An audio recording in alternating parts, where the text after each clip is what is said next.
about the Messi thing. Anything else on the Messi front, Chris, before we move on? No, I'm done. I'm falling out. I told you, I never want to bring this guy's name up again. I don't know, man. This Messi thing is just a freaking mess. What a disaster. I don't want to hear this name ever again until it's official. But they got me back. No question about it. I am ready to get hurt again. Chris, the Herons are back. And I mean the first half of the season Herons. How you doing, sir? I mean, I don't even know if it's the first season Herons. That was just a blunder. First half of the season. The first half of it was a defensive blunder. Defensive blunder. Yeah. That's all I have to say. But you know what? No, even during League's Cup, that was the deficiency. We get beat on the counter consistently.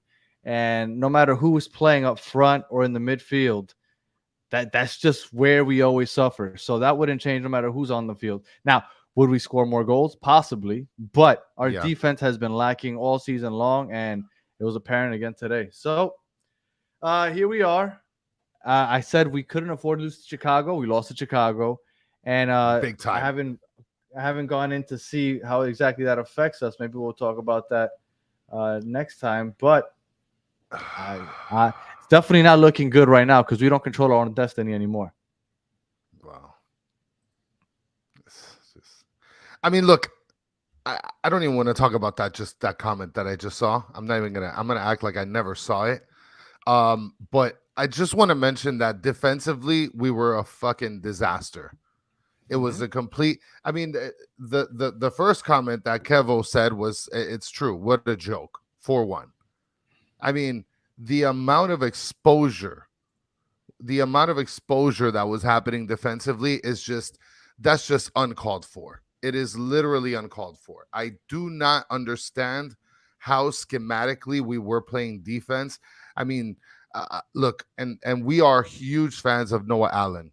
And I don't know if this is a Noah Allen thing or if this is a strategic thing by Tata, but he was so high on defense. I mean, on offense, that his side would always be exposed consistently. But that's been all year long. Like we used to get on negative about it. We say Jordi Alba doesn't play defense. It's not them. It's the tactic. They have their wing backs contributing offensively. We don't really use our wings that high up because we make overlapping runs with our wing backs, and those are the ones that are always caught up out of position, and we're constantly getting caught on the counter. That was it. The second goal? I believe the second or third. I forgot which goal it was, but there was a goal where Kamal Miller is defending basically Noah Allen's space. Oh no, I got pictures. I got pictures of that. We're gonna go over it. I mean, if you want to go, we can go through it in order. No, we can go in order, but yes. I hate blaming Yedlin, Noah Allen, Jordi Alba, Negri, and all of them for their defensive responsibilities, because in reality, that's why I say that let's play with 5 in the back. Now, I understand that Aviles wasn't available, so obviously that makes it a lot more difficult to play with those 5 in the back because, I mean, usually we have when Aviles wasn't playing, we had Noah Allen playing left center back, and then we had Jordi Alba out on the left wing back. But Jordi Alba is not here. Like, people are saying, that this team is nothing without Messi, but you have to take into account we're missing Jordi Alba, we're missing Campana. What team is successful without their top 3 players? Yeah. Because, I mean, Busquets, I guess you could say, is one of the top 3 players also. But for the most part, Campana and Messi are the 2 that contribute the most offensively. Jordi Alba constantly contributing offensively from the left side. And then Busquets, obviously, in the midfield. So when you're missing 3 of your top 4 players, name me a team, I don't care where in the world, that's going to be very successful missing their top 3 players. And look, and people are saying exactly what you're going against. Where, I mean, Mohammed is here saying the reality is Inter Miami is the worst team in MLS without Messi. You're absolutely wrong. Absolutely wrong. And also, there's somebody that put up in the comments that we got to stop pumping up Farias. I don't know about you guys, if you guys have been paying attention to the podcast. In no way, shape, or form, at least myself, I don't pump Farias up, and I know Danny doesn't either. Farias to me is not great, especially the fact that he's Stefanelli 2.0. We got two guys that serve literally the same purpose. It's phenomenal. So, all right, I'm not with you on let's the not get off Farias the take, but course. Do okay. you have any other opinions before? Yeah, I'm not with you on the What do Farias you think take. about? Well, do you want to? Okay, so let's look at the starting lineup. Go for it. So we had the starting lineup. We had Calendar, of course, in goal. We had Noah Allen playing left back, Miller and Kristoff playing the middle backs, center backs, and then we had Yedlin playing the right back, Kremaski, Busquets, and Arroyo filling the midfield, and then Farias sort of playing the left wing, Taylor playing the right wing, and Joseph, of course, starting at the striker position since Campana is MIA with an injury. So first of all, well, tell me what you think about Farias, and then I guess we'll talk about your thoughts on the starting 11. I think Farias isn't necessarily the best playmaker, but I think that he does contribute with his runs, and I think he's a good player. He's had a bad run over the last couple of games, I guess you could say. But for example, I know everybody's killing him for that missed goal that he had where it went wide left. I forget what the defender's name was, but he was closing in on him, and he felt his foot stick out. He had no option to go a far post. So he went near post, obviously kicked it incorrectly. Is that an excuse? Maybe not. But I'm not quick to get off the Farias a bandwagon just quite yet. I think the kid's going to be really good. I mean, look, I'm not saying that this guy's talentless. Farias has talent. No, I'm not. He has talent. But I want to tell you something that I mentioned in the podcast one time before. Robert Taylor plays a lot stronger on that left side, and so does Farias. The moment you put Taylor on the right, they're nowhere to be found. Same thing with Farias, nowhere to be found. I don't think Robert Taylor looked horrible today. I tell you that he had a horrible take where he just randomly started dribbling into his own final third. I wasn't sure what he was trying to do there. That led to the third goal. But both Robert Taylor and Farias had giveaways that led to a goal. And as far as the starting lineup is concerned, and I'm just going to bring it right back up real quick, I thought the starting lineup was fine. Finally, they started Arroyo. We're not going to play around with this stuff anymore. Like, let's get to it, right? And then the remainder, I mean, what else are you going to do? You have Campana down. You have Joseph. You have Jordi Alba down. You have Messi down. So, I mean, at this point, this is the best starting lineup that you can possibly put together. And Aviles was out because he was suspended for too many yellow accumulation. So we were obviously undermanned. And even then, I still thought that this team could and should win after that first half. I remember when the first half was over, I know you're going to get into the first half right now, but overall, in the first half, I thought to myself, both these teams are playing poorly. That's what I would tell myself. Both these teams are playing poorly. Miami could steal this one. That's what I was thinking to myself. But go ahead. I didn't mean to cut you off. Well, no. I wasn't going to say anything. I was just going to sort of go into the first half. But, I mean, that's a good point that you're bringing up. I mean, in the beginning, in the first half, it was, I mean, at that point, you really had nothing to feed off of on both sides. Both sides played poorly. And Tank was saying here that Tata should have made more subs. The only sub that I think that he could have made that he didn't make was maybe David Ruiz. And even then, I thought Arroyo wasn't playing that bad. Like I thought Arroyo was playing pretty decent. No, I thought Arroyo was playing pretty well. So I don't see what else he could have done. Like you can't take Joseph off for anybody. He took Robert Taylor off for Stefanelli, which I guess makes sense. What else are you really gonna do? I want to bring this comment up by Mike V because this is exactly what I was thinking at some point towards the end of the game. Why the F are we not whipping balls in the box? I know we don't have Campana, but we tried playing down the middle the entire game. This is, I think, I don't want to say it's the first time, but I clearly saw that when players had the ball on the sides, they did not in any way, shape, or form want to cross the ball. I mean, literally the complete polar opposite of Neville ball. And the worst part is that you don't have. You know what? Good. No, you just don't have anyone to be able to manage the ball efficiently in the middle around pressure. The thing here is, and it sucks because it's a no-win situation if you lose the game, right? Because Last game, it was like, oh my God, back to Neville ball. All we're doing is whipping it in. And now Yeah, today is like, oh, we lost. Oh, here we go. We should have just been yeah, whipping it in. What the hell? yeah. And it's like, you can't We win, can't. We but I can't. get Yeah, it. we can't. If you don't win Yeah, the game, this obviously somebody's going to complain about something. So I guess I get it. But you know what? Whipping it in doesn't work for this team when Campana and Aviles aren't on there because who else is going to get to it? Nobody. Nobody. So yeah, and Noah Allen isn't necessarily the best at whipping the ball in from the left side. Uh, even though he had a beautiful low cross that hit the post in the first half.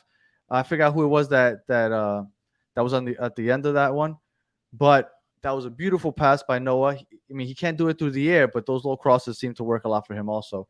So yeah, I'm not thinking to myself, why didn't we cross it in, even if we don't have anybody to head it? Like, it doesn't work for us. That's not an option for us, in my opinion. That's not an option. And if you would have done it, you guys would have been like, it's Joseph in the box. Why are we doing that? That doesn't work.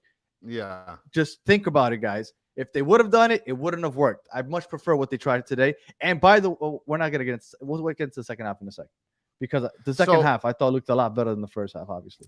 yeah, and Marasovic is commenting. No one can whip it in. We got players that can be able to whip it in. I mean, if you're talking about Farias, then yes, you're right. But Robert Taylor is a good crosser. You have Noah Allen who can cross as well. You have But Robert Yedlin who Taylor can. did one or twice, and it got him nothing.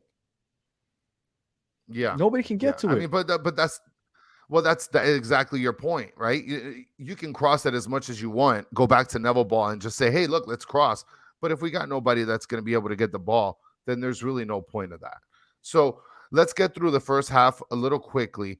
So the one thing that I wanted to mention that really stood out to me is that Busquets at times when I was watching the game was literally quarterbacking the entire game without even having the ball. It was around the 23rd minute where he was just kind of like asking people, hold off, you wait right over there, you wait over here, you come over here. And so you see him sort of quarterbacking all these pieces in his brain, and then it results to a possible goal on the 23rd minute. And I saw that, and he's the one. A lot of people were commenting, why is Dixon Arroyo kicking it back? He's the one that's requesting him to kick it back, rotate it back over. So that's one thing that I wanted to mention, because a lot of people were saying, well, Dixon Arroyo keeps kicking it back to the center backs and rotating it over again. That wasn't him. That was Busquets, like sort of like playing chess out there. And I imagine that that's at the helm of Tata's imagination as well. No, of So course, he gives them free reign to coach from on the pitch. Like, I wouldn't doubt that. yeah. Um, And Overall, Kamal Miller is go ahead. him, Danny. I just want you to Yeah, know that. yeah. Kamal Miller is That him. I mean, extension. guys, I don't know. Our center backs to me played great. Our center backs to me played great. We got scored on 4 times. But our center Mhm. backs, played great. I think our center backs Uh, played great. Maybe I'm wrong. But I that's what I no. think. In that Robert Taylor giveaway when they scored, I think it was the third goal. I want to say it was the Yeah. third goal. I thought Christoph could have done a better job of closing on this guy that was cutting in behind them. Yeah. Maybe lack of communication, because he just was roaming free back there. But yeah, I mean, I guess they weren't horrible. I wish Aviles would have been there.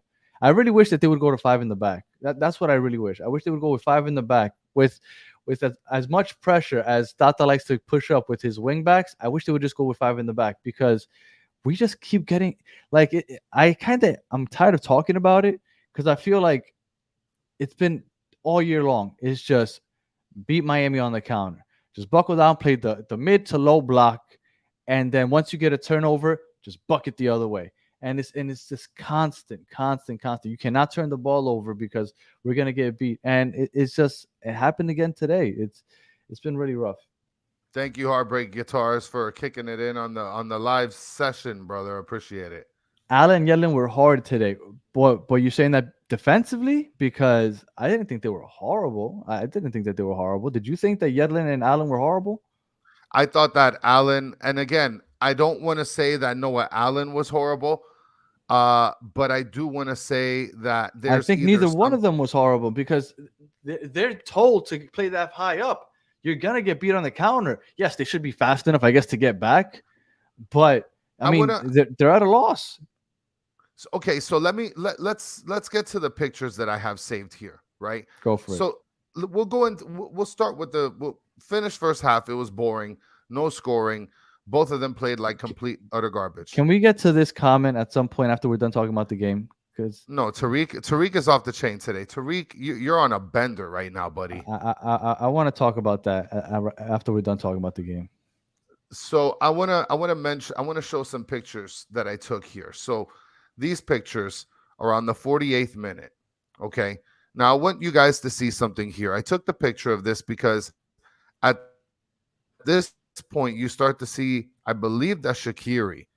And he is literally, if it's not Shaqiri, it's somebody else, but I think it's Shaqiri. He's passing it over to the right side, which is the top of the screen. And look at where Noah Allen is. He's literally right on the bottom right-hand side of where the ball is. That's where he is. Completely exposed under where the score is, his area, right? So I decided, let me move a little bit forward. And here's another picture, right? So there's Noah Allen trying to catch up. He's behind Kremasky, right? You have Miller that has to push up. He has to overcompensate because at that point, the whole thing is just a blunder. And then look at what's happening here. End result, you have both center backs having to overcompensate. You even have Busquets coming in, trying to guard the middleman. And then look at where Yedlin is. Now, at that point where Yedlin is, he's not hustling back. He's literally jogging. And then there's a point where he slows it down to even a lesser of a jog.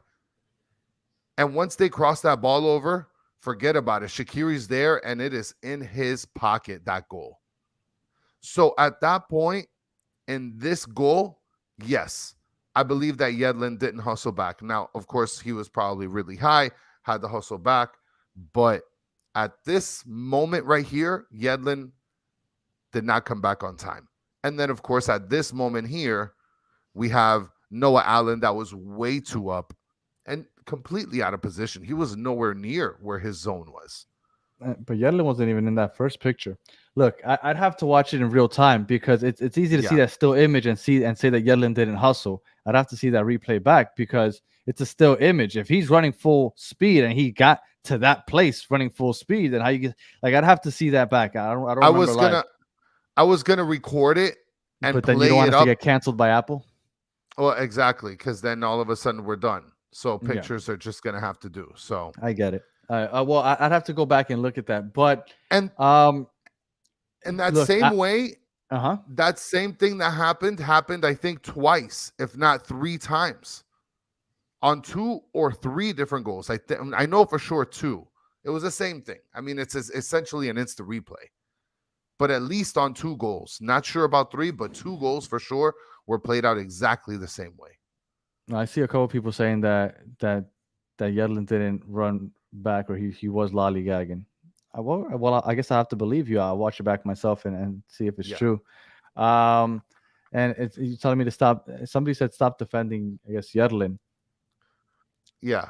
I didn't think that he played a horrible game. Now, in that still image, does it look poor? Yeah, I guess. But I don't know how far up he was. He's literally playing the touchline sometimes in our final third. Like he's getting up that high. Yes, he is. And it's because Tata plays so aggressive. Like I understand. Like how much did I kill Negri for not playing defense originally? I was like, this guy's basically a left wing, right? But after a while, it wasn't like you can't even blame him anymore because he just never had a chance. He was never back there. It's constantly transition. He doesn't have a chance to kind of go ahead and recover because the play's so far away from him. So I don't like criticizing the wing backs or the fullbacks for defense because on this team, I don't even consider them defenders, really. I really don't. Do you consider Jordi Alba a defensive player? I remember I thought it was funny when people were like, Jordi Alba wasn't playing. The defense was missed in Atlanta, and that's why Atlanta scored so much because Jordi Alba's defensive prowess was missed. No, Jordi Alba isn't a Yeah, defensive it's not player. like he's Technically, he is, but he doesn't contribute defensively. None of the fullbacks contribute defensively on this team. Noah Allen, out of all of them, maybe Noah Allen. But Yedlin doesn't. Negri never did. Jordi Alba doesn't. Our fullbacks aren't made for that. When Robert Taylor plays back there, Robert Taylor isn't back there to play defense. no. He gets cooked. Robert Taylor's out there to help defensively. Our fullbacks are offensive players on this team. We don't play with 5 in the back. I got to stop saying 5 in the back. We play with 3 in the back and 5 midfielders. We play a 3-5-2, not a 5-3-2. Like, it's different. This team doesn't play with 5 in the back. Our fullbacks are offensive players. Well, but that's the thing, right? Like in this game, for example, you couldn't be able to bring Toto. So what do? I mean, you bring Sailor in. Is Sailor going to be one of the back 3, and then you're going to have your wing backs? And Tony AX is chiming into the chat. What did he say there, Danny? Jordi Alba actually tracks his man if he's in a back 4. I mean, he hustles back. I'm not going to tell you that he doesn't.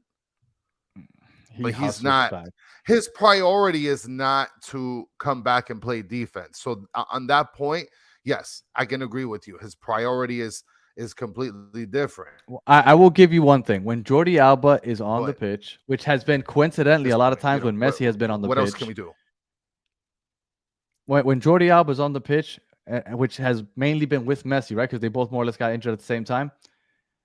The benefit of having Jordi Alba back there, and where I guess he shines defensively, I guess you could say, is the fact that he doesn't lose the ball very much. Yeah. Messi doesn't lose the ball. Like, it's a lot more fluid. We don't turn the ball over as much, so we don't get beat on the transition as much. So I'll give that to Jordi Alba. Yeah, like so this comment right here. So if you want to say that as far as contributing to the defense, okay, I'll give you that. But I don't think that he's a great defender, and not because he can't be, but because that's not what he plays on this team. Our fullbacks aren't defenders. We don't play with fullbacks. We play with 5 midfielders. I'm going to stop saying fullbacks. I'm going to stop saying 5 in the back. It's 3-5-2. We play with no fullbacks. And you're not wrong. And I mean, this is like all tactical stuff here, guys. Slush is mentioning lacks tactics. He's just not good with the ball and defending for the ball. I mean, look, tactically, did I say somebody lacked tactics? No. That was somebody in the comments. Look, but to me, when it comes, I mean, listen, guys, we got a freaking coach who's like a world beater. No, this guy's like one of the top coaches. Mm-hmm. Why isn't he putting something together that's more effective? You have to work with with the players that you have. So back then it was Phil Neville is a terrible coach, right? I mean, I keep going to Phil Neville, but it's an easy place to poke because it's the truth. Back then, people were slamming Phil Neville, saying he's the worst coach. He doesn't know how to be tactical with the players he has. Don't complain about the players. Don't complain about the talent. Do something about it. Why aren't we giving the same thing to Tata? I mean, Tata is like a world-class coach. Here he is with better players than Neville ever had. And what are we doing? Getting scored 4 points on. I think Tata is a brilliant mind in football. But, I mean, like most soccer coaches or football coaches, I mean, they fail a lot also. Like, Mexicans hated Tata when he was the head coach of the Mexican national team. They hated him. He didn't do anything for them. Quickly out. I don't remember how his run in Barcelona ended, but I mean, Tata has been good. You know why I wanted him the most? Obviously, besides the fact that he has so much experience and he had a relationship with Messi, it was because he was so successful in Atlanta. I was like, well, you know what? Even if he failed with Mexico, even if he didn't, get a bunch of Champions League trophies in Europe, I like that he was here for 2 seasons with Atlanta and he won a cup. I was like, he knows how the MLS works. He knows how the travel works. Like, this is who I want. And that's the biggest reason I wanted Tata. It's because of his success with Atlanta. And I'm not, and Tank, just to be clear, I'm not blaming him for what happened in Mexico. But what I'm saying is that he hasn't been successful everywhere, right? So you're saying that Tank said that the team was old and trash. Look, you at some point you could only be as good as the players that you have on your team, right? Yeah, So of course. when you're missing your top 3 players, and anybody in this right now, we have 169 people in here. Think of your favorite club, and then think of the top 3 players, and then eliminate those 3 players and have them go play a domestic game. Tell me, how successful will they be? When you miss 3 of your top players, if not the 3 best players on your team, I promise you, you're going to have a difficult time winning. When I said this team is going to make the playoffs, I thought, okay, well, we have Messi and everybody else. We should make the playoffs anyway. And then Messi went down. I said, okay, well, we still have Jordi Alba. We still have Campana. We still have, all these new players. Okay, now Campana's out. Now Jordi Alba's out. And it's like, okay, well, now it's going to get a little harder because when you're missing your top players, it's a tough hill to climb, which we haven't even gotten to the fact that we played very well when the second half started. But go ahead, Chris, you were going to say something. No, I just want to add to that because you're saying, imagine your favorite team missing their 3 best players, but let's put the cherry on top here, guys. Come on, Papi. Make one of those players Lionel Messi. It's just not your top 3 players, guys. It's your top 3 players, and one of those guys happens to be one of the greatest players, with arguments, of course, aside, of all time. So for those of you who say, oh, well, Messi, this and that, and I love Messi, tickle his ball sack, guys, think about it through your prism and pick your favorite team and say, wow, if I had Messi and 2 great players and they all 3 were gone, how would my team, my favorite team in Argentina or in South America, how would they look? Well, look, Joey said stop making excuses. And I agree. They should have won today. I still believe that they should have won today. And we can get into the second half. I think that we had opportunities. And let's start with, yes, they scored first. They caught us on the counter. And although we had the better team, it's our defense. Our defense is always lacking. It's just a horrible defense, right? They scored first, but we came back, and I want to get into this. We scored on that penalty kick. I believe that it should have been a red card. Taylor Tolman said, oh, he just wanted to make himself big. He knew what he was doing, but it wasn't full intention. I'm sorry. He went down. He saw, was it Kremaki? Kremaki was about to kick it, and he turns around and opens his arms. I'm sorry. That was intentional. How that's not a red card is beyond me. That is, for everybody that's saying, oh, they're dying for Inter Miami to make the playoffs. They're dying for Inter Miami to just keep playing. Yeah. If they were doing that, they would have given us that call because they missed the right call. That was 100% a red card. He saw the kick coming. He turned around. He threw his arms up. That's a red card, not just a penalty. They should have been playing with 10 men. 100%. Anybody saying that's not a red card? Because that was a red card. He intentionally threw his arms up to block the ball. Intentionally. That is a red card. Orange card. So what? So they didn't give us a red card. And then we went ahead, and then we had 2 great opportunities. This team, although I know everybody was saying that we should have been playing up the sides and whipping it in, even though it wouldn't have worked, we created those chances up the middle. Now, unfortunately, Farias, I forgot who the defender was again, was closing in on him. He ended up going wide left because he couldn't go far post because this guy was creeping up on him. That sucks. Benha also had another opportunity, just missed the far post, outside, wide, and that was it. But we had chances. So did this team play horrible? No. They didn't go ahead and capitalize on the chances that they did have, but they have to finish those chances. But, I mean, we have what? How old is Kremaki? 18? And again, everybody's going to be like, stop making excuses. He's 18. Like, I don't expect him to be perfect. I wish he would have made that. It would have been great. I would have celebrated. But he was in the right position. He tried to make the play. He went wide. He missed it. That's okay. Live to fight another day. Unfortunately, we missed the chances. And then we kept getting beat on the counter, which is where we always suffer. Well, and I want to mention something here, guys, because you guys are talking about well, there's teams that are missing their favorite players and all this other crap that you guys are trying to, whatever. I looked at PSG, and PSG was in first and second place in the last 2 years, and they now lost they're to like Newcastle today.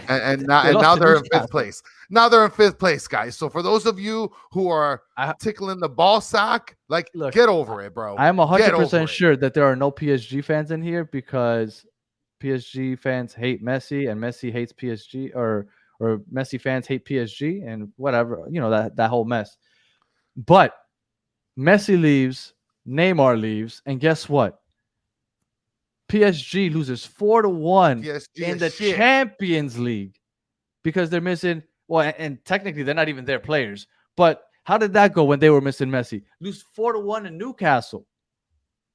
Almiron, MLS product, by the way. So don't tell me that missing your best player like Messi doesn't make a difference, where PSG just got smacked up by Newcastle. So, and Champions League. So it's not like PSG was joking around. No, they were taking that serious. So come on, guys.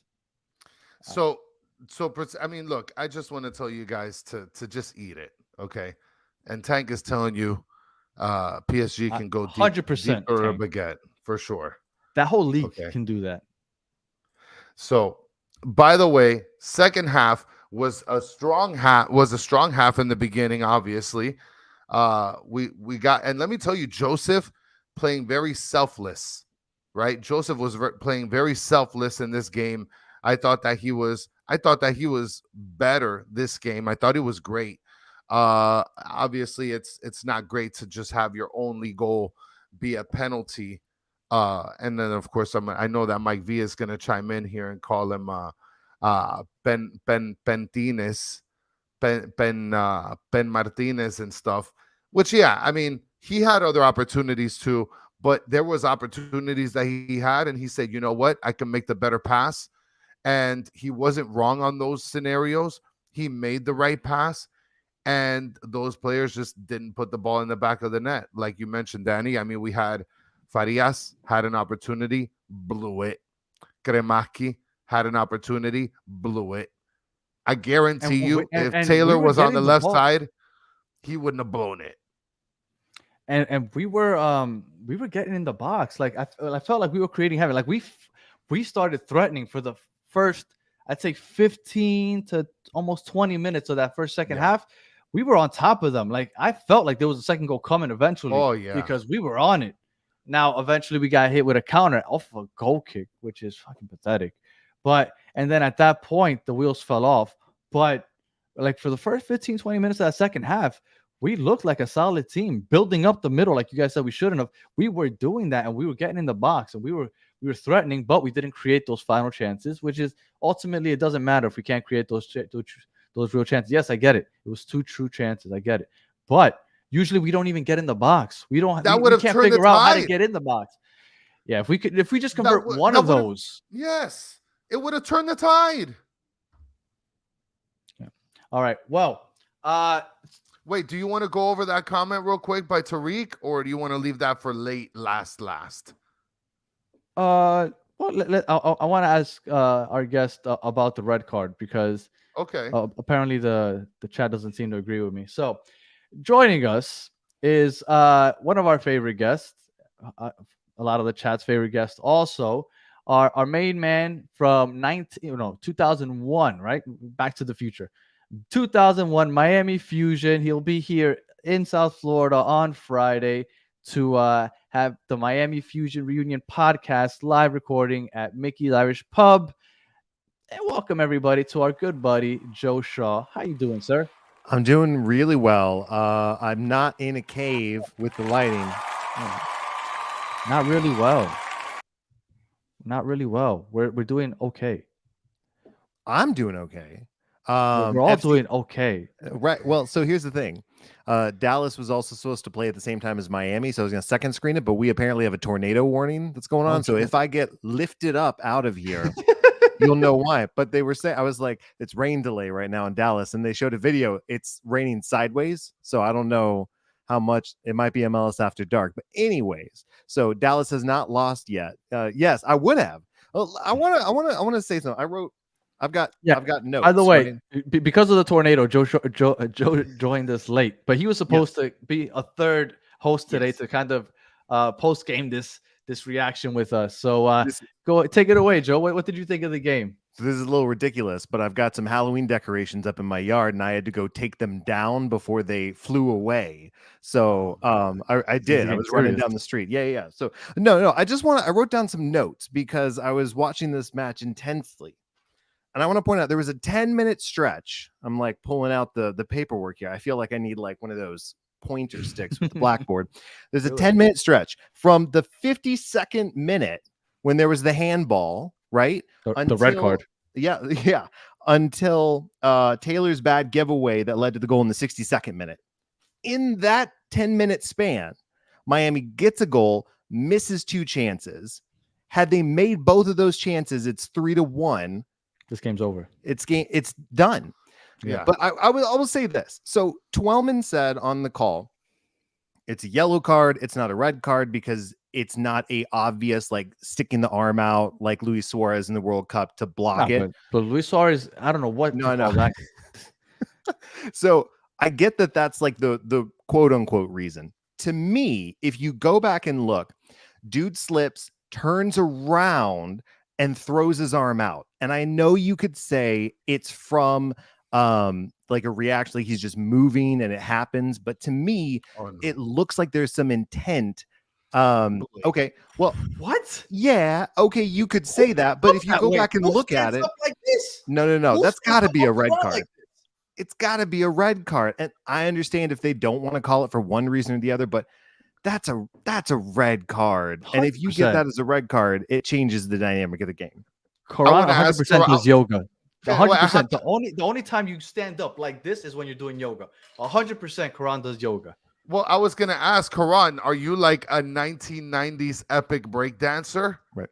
Because that's the only reason that you would be using those moves in order to lift yourself off the ground. Yeah, Rohan is also agreeing. Too soft. That's not a red. Dude, this guy, Mr. Fantastic, stretched his arm out. Guys, come on. Like I can't believe people are saying that it's not a red card, but so be it. We still should have made those other 2 the chances with 11 guys on the other side. Yeah, I mean, Benkrem misses that in the 59th minute, right? Joseph sets him up perfectly. If he doesn't miss that, it's a goal, and then it doesn't even matter what card it was. And then I'm trying to see who was it. Oh, but I think it was 57 to the 58th minute, right? It was pass Arroyo to Martinez, just misses. I was like scribbling really fast, so someone can fact check me. Yeah, I put, as a matter of fact, I put notes down saying, "What the Fagundo?" Literally. Not even close to being that guy. Fucked an assist by Joseph 58th. Yes, exactly. You got to make your chances. My notes I write my notes very bold. Very colorful. I apologize. I think that's the biggest, to me, that's the biggest issue that I've seen with Miami this season is some good build up, good momentum, terrible at finishing, and then it just swings back the other way eventually, which sucks. It does. And Quran is just, I mean, Quran, what do you do, buddy? But it doesn't make sense. Try driving without your hands. From what you're saying, he's trying to stand up without his hands. Why are his hands up? If he's going to help himself up, he would put his hands on the ground to help himself up. I can't even have that. How am I having this conversation? It makes it. Maybe I'm misunderstanding what he's saying because I don't understand what he means. Well, all right. So ultimately, Joe, same issue as always. Transition defense. Yes. Now, now the chat is killing Noah Allen and Yedlin for not getting back on defense and just not being present. I'm saying we play with no fullbacks. They're basically wings. What do you think about our defense? I think it's dangerous to play so wide open in the back when you haven't historically shown the ability to get back and provide coverage. Look, they were pointing out the Dallas game over and over again, which is when it was a back and forth affair. The track meet, yeah. Yeah, I mean, I would agree with this comment here. There does need to be better defense and some better creativity. I think it feels to me that Miami is trying to decide, do we want to have more midfield creativity or a better defense? And it's a little hard. You've got some good defensive pieces, but I think it's like, do you want to have 4 at the back and maybe like sacrifice a little bit of the creativity, or do you want to have the 3 at the back with the wing backs pushing up to where they can ideally drop back to 5, but they don't usually, and then they can push up and get that additional creativity? But it feels like in this game specifically, you didn't quite have the creativity in the midfield, and then you definitely didn't have the defensive structure and shape when it swung back the other way. In the first half, Miami got lucky that Chicago just also really, really sucked at finishing. And then Shaqiri decided, oh, I think I'm going to wake up. And that's not great if Shaqiri decides to wake up. And he did. Alpine Messi, apparently. Taylor Twellman was sitting on that one for a while. And he was very proud of himself also. Yeah, he did call out. He was like, it took me 18 minutes to figure that out. So, and this comment right here, Danny, is just really me. And Emerson Rodriguez was fast. Hope we get him back. Danny probably doesn't feel the same as you do, Mr. I will never wear another pink jersey. Well, but I am dying for him to return back from Mexico. For what? What do you mean? For what? And what do you think about the John Mota coming in? Because I would have preferred to see David Ruiz play over the John Mota. Well, and I think that John Mota, I think that they're trying to build some minutes under him. For what? I think that that's the purpose of it, because for what though? He was a good player for us before Messi and Busquets and Alba, and before he got injured. I'm not saying that he's the greatest, but he did put in critical minutes before he got injured. No, Danny? No. Was he not like a critical player on our team? No. You're telling me he wasn't a starter and played 70 plus minutes? Oh, yeah. Yeah, I'm sure. And Phil was a full-time coach. That doesn't mean that they're good at what they're doing. All right. But do you think that he's willing to? All right. I think that it is good to invest in David Ruiz. But I'm going to tell you what I don't like about Mota. Let's get Mota back in. So let me be clear, okay? Let me be clear. Let me backtrack, right? Because I felt like I went kind of hard on Mota. You set me up on that. I don't like Mota as a defensive midfielder because he doesn't like playing as a defensive midfielder, right? So if you're going to take Arroyo out, which is the only defensive midfielder we have, the reason Busquets plays so well when Arroyo's playing is because he has the freedom to roam, because Arroyo will hold down the midfield defensively. Mota has ants in his pants. He's dying to kick that field goal. Like, he's dying for it. He's looking for it. Mota is not a 6. So if you're going to put Mota in, you put him in for Kremaki, which I think would be stupid, but that's who you put him in for. If you're going to take out Arroyo, you take him out for David Ruiz. David Ruiz can play defense. He'll stay back there. Why Mota's coming in to fill in that role? I guess maybe they were getting desperate and they wanted a little more offense because they were behind, but that just opens you up to more counterattacks. Yeah. So it's like choose your poison, I suppose.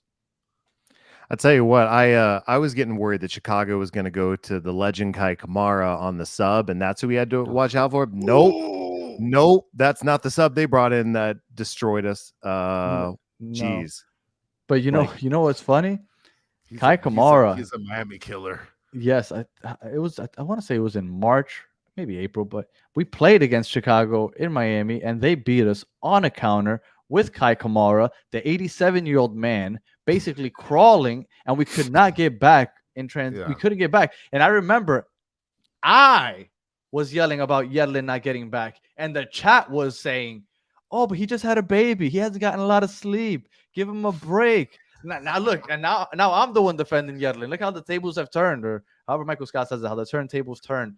Yes, but the turntables have turned. Yeah, so that's how we lost to Chicago in Miami earlier this year. Was they beat us on a counter at the end of the game? I want to say it was an extra time. I can't remember. Maybe it was in the late 80s. But they beat us. It was Kai Kamara that beat us in the transition. Yes, and Yedlin did not get back. And again, everybody was saying it's because he's tired because he just had a newborn. And now again, we got beat on the counter consistently. This is just unfortunately our Achilles heel. Is this we are too aggressive and we don't have enough players getting back on defense, and that's just what it boils down to. I would like to get to a point where we bring Benkrem back off the bench. I'm not saying he's a bad starter.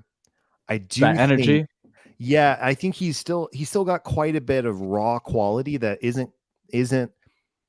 It seems to me like he doesn't quite know how to pace himself for a full 90 minutes yet. And so he goes hard and fast in certain spurts, and then you start to see him drift every now and then.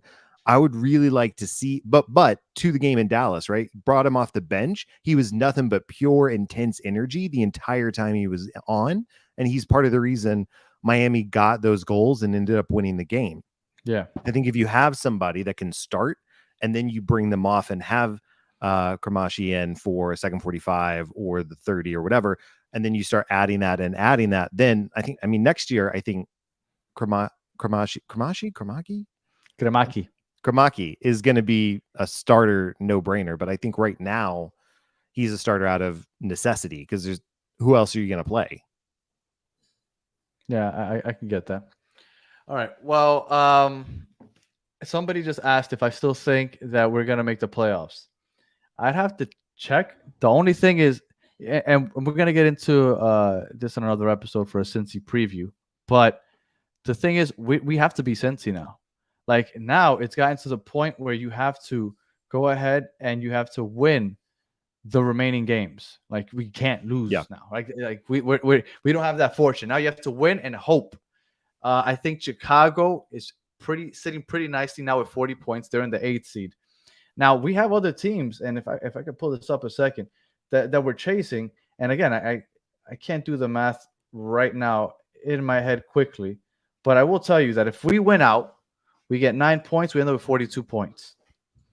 The most points that NYCFC can end up with is 44, but they played Chicago the last game. So Chicago and NYCFC might knock each other out if we win out.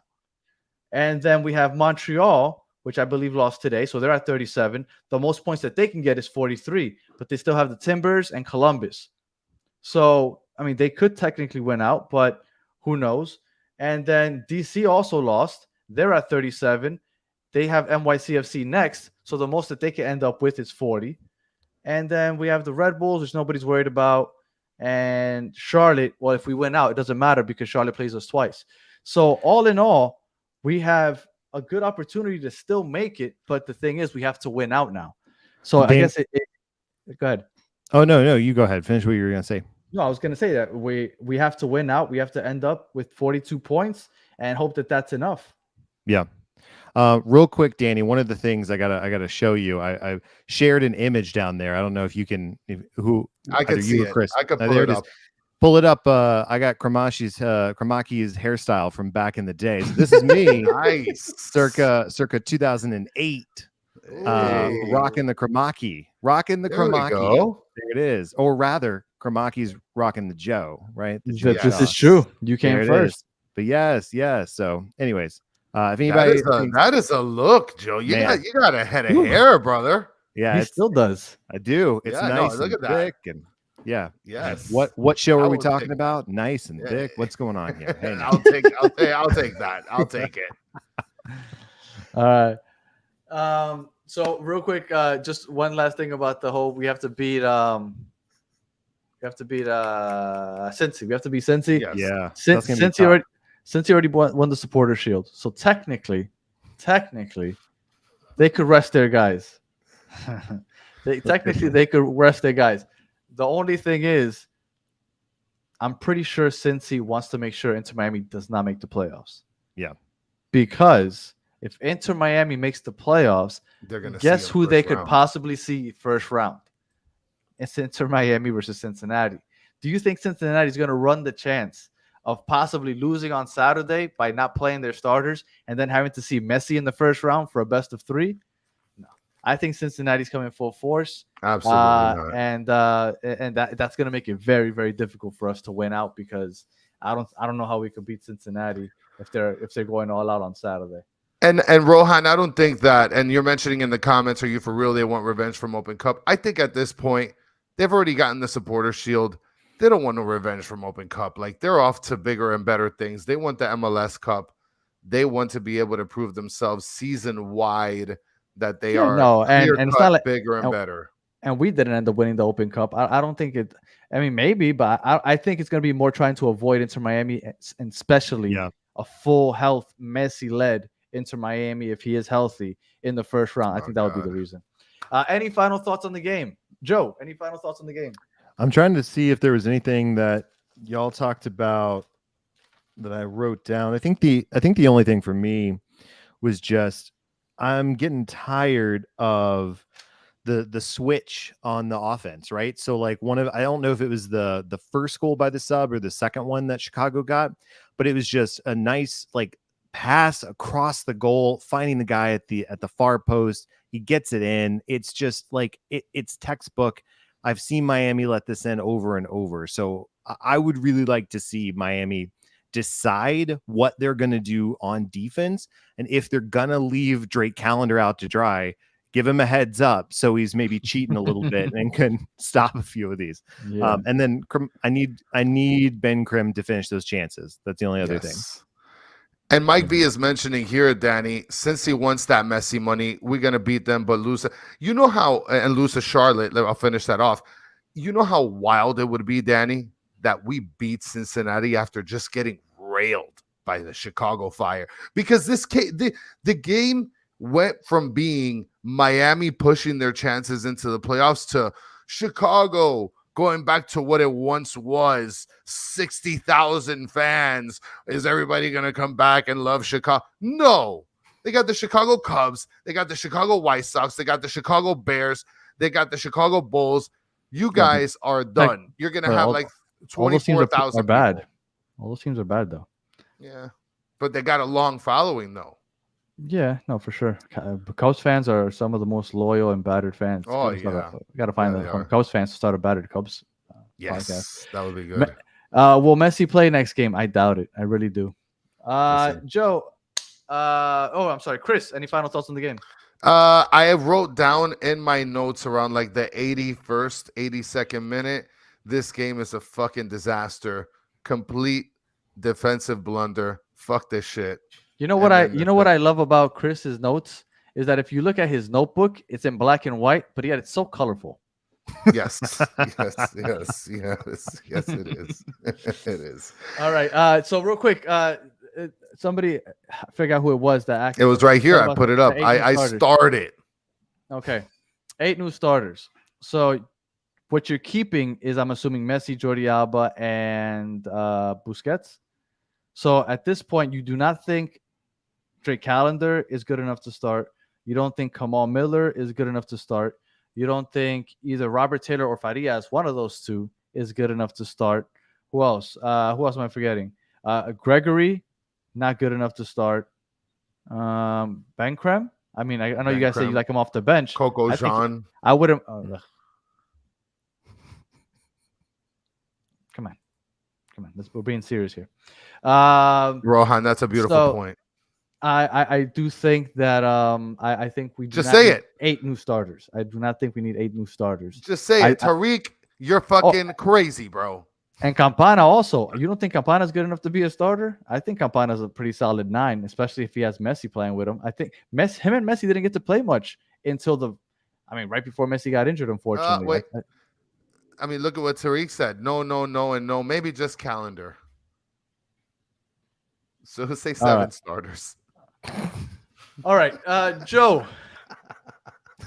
Like I said, you're going to be in South Florida. We're looking forward to it. Please give us one last plug so that everybody in the chat, all 100 and now it's 157 of you, and then all the people that listen to later on know what's going on and see if they can make it out to this awesome event. Yes. So what I will say, if you go to @Miami Fusion Pod on Instagram, I've got the details there. But this Friday night, October 6th, from 8 to 9:30 p.m. at Mickey Burns. Apparently, I've been saying it wrong, so sorry, Mickey Burns. It's not Mickey Byers, like I've been saying over and over for 6 months, like a freaking idiot. Mickey Burns Irish Pub. Glad I figured that out now before the live show. We're having a live show. It's a Miami Fusion reunion event and live podcast recording of the 25 for 25, the story of the Miami Fusion from those who lived it. Jim Marini and I are co-hosting the live show, and we're going to bring on former Fusion players, coaches, staff just share some stories. There's going to be exciting times. There's going to be pint glass specials. There's an Eventbrite link. There's no cost for the tickets, but we ask people to grab them via the Eventbrite link because it helps us know how many people to expect. And then it's going to be a great time. So that's the big plug.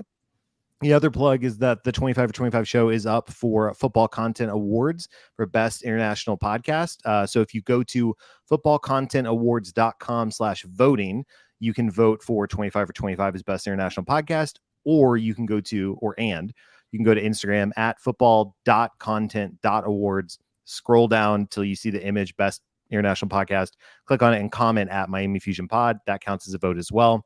I'm going to Liverpool in November for the award ceremony, and I would love to win. And also, here's a fun fact for folks that are Inter Miami fans as well. Inter Miami is up for Best International Football Club also. So you can vote for Inter Miami and vote for my podcast, so we can have both Miami clubs win some awards. So yeah, but see, come out on Friday. You truly do not know who's going to show up. There's going to be some. I know. I got an idea. I'll be there. That's one. It's one guy, right? And Jim Rooney's going to be there. That's two. But we got some really cool Fusion memorabilia as well. I think we've got the old flag that flew over Lockhart Stadium in the 2001 season that we're going to be displaying. So we've got a few other fun things we're going to be giving away and showing, and then lots of fun stories. And who knows when the mic goes off, what other stories you might hear if you get a few pints and a few guys. So you never know. There you go. Those are the fun stories. Whenever you go to those live podcasts, yeah. once they hit that red button to stop recording, that's when the fun stuff comes. All right. Well, make sure that you're out there. It's going to be a good time. I'm looking forward to it. And yes, we've been talking about this since the first time you came on back in April. So yeah, it's finally time. So definitely exciting. So go ahead, make sure that you go to Brightline and sign up for all that. Did I say Brightline? I think you said Brightline. It's Eventbrite. But if you just go to Instagram, I've got a post about it. There's a link. If you check out the stories, you can probably take Brightline to Hollywood. You could. There you go. All right.